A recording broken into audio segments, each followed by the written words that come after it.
It was really hard to put the tennis shoes up and watch your peers continue on and do some of the things that you knew you could do, but it doesn't work out for everyone that way.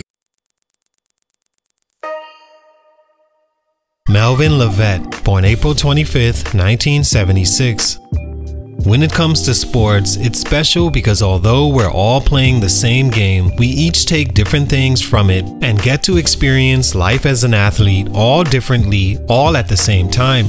In the end, we all have an individual story of the journey, and individually, when it's over, we all have to sit back and live with the question, did we receive what we ultimately wanted out of it, and decide if you're content with that.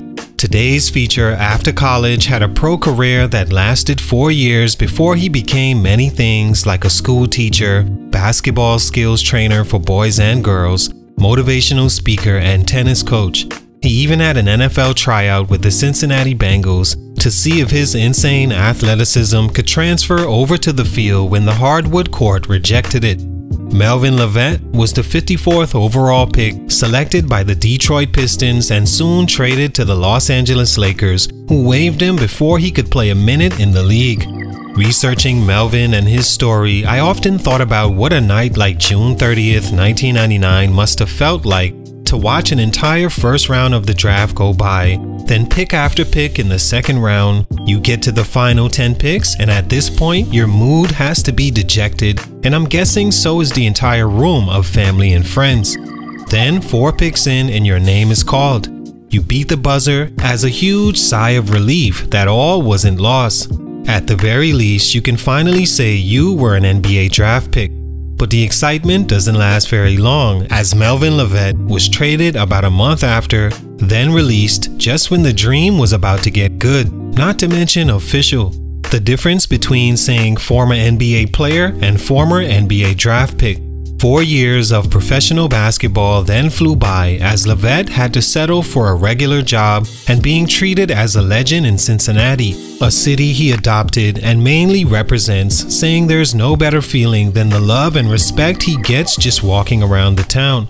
Melvin Levett did a lot at Cincinnati, coming in as an afterthought his first 2 seasons, averaging 2 then 4 points per game, to all of a sudden being a key cog in the Bob Huggins wheel that went to the NCAA tournament every year he was there and beat Duke in standout fashion in the 1998 Great Alaska Shootout, with Melvin getting the go-ahead dunk on one of the greatest college inbound plays in history to win the game at the buzzer.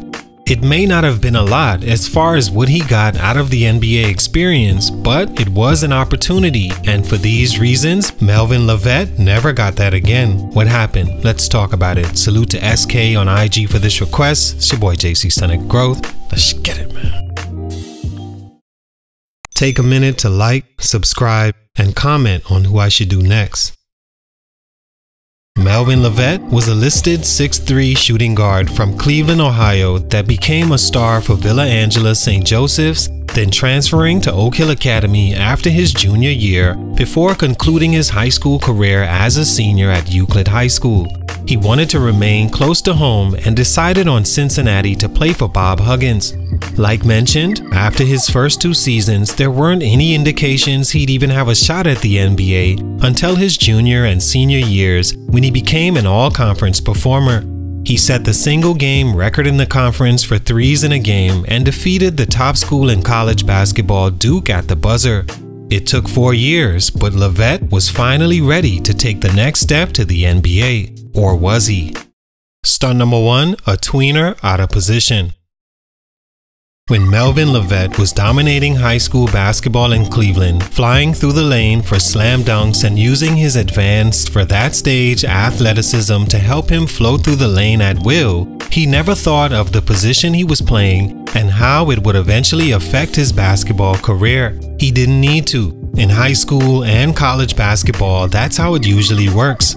Often you'll find players on those levels competing against inferior gifted size, length, and athleticism, and as a player advanced in either of those, the game is easy and creates a false sense of comfortability.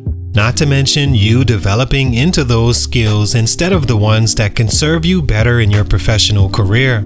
All his life, Levett played off the ball, and when he got to college, nothing changed. He's listed at 6'3", but if we're being real, probably closer to 6 foot 6'1" than anything, but made up for it with his ability to play above the rim, making it easy to give him a few inches to help his value on the pro market. Even at that size, Levette was still going to be projected best in the point guard position in the NBA. At Cincinnati, he played off the ball as well, known for his shooting and fast break highlights, described as looking like he fell from the sky on plays by Jay Billis before the '98 draft. Again, on that level, the competition are guys who 95% will end up working non-basketball jobs after college, and the system can be so fitting to a player that it can give the illusion that all things are going well, when actually the player is further sinking his value by developing skills that puts him out of position until it's too late and he doesn't have the ability to play his true position and seen as a disadvantage to a team. Levett had a standout career, but he was never going to be used as an NBA shooting guard. Even if he was, he didn't shoot the ball well enough, and although athletic, wasn't dominant enough in that area to believe he'd have the same success in the league and teams past. Stunt number 2 didn't fit team needs.